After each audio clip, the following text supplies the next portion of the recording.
اگر خیلی خوششانس باشید در مقطعی از زندگیتون تنها میمونید. هم تنها میمونید هم ترد میشید. از این تنهایی نترسید، این یه تنهایی مقدسه. یار این کار رو کرده، یار دوره برای شما میخلوت کرده. هر عاشقی دوست داره با معشوقه خودش خلوت کنه. بدترین کار در این مواقع اینه که فوراً یه جایگزین پیدا کنه. این کار باعث میشه که این تنهایی در زندگی شما پشت سر هم تکرار بشه. اما وقتی که با صبر و سکوت رو خودتون کار میکنید، متوجه یه دیو خطرناک درون خودتون میشید.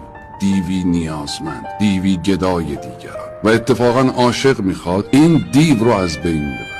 وقتی که شما از همه آدم ها ناامید و بی‌نیاز شدید، اون موقع است که عاشق دست شما رو میگیره و متوجه میشید که شما رو تنها کرده بود تا شخصیت مهمی رو به شما نشون بده.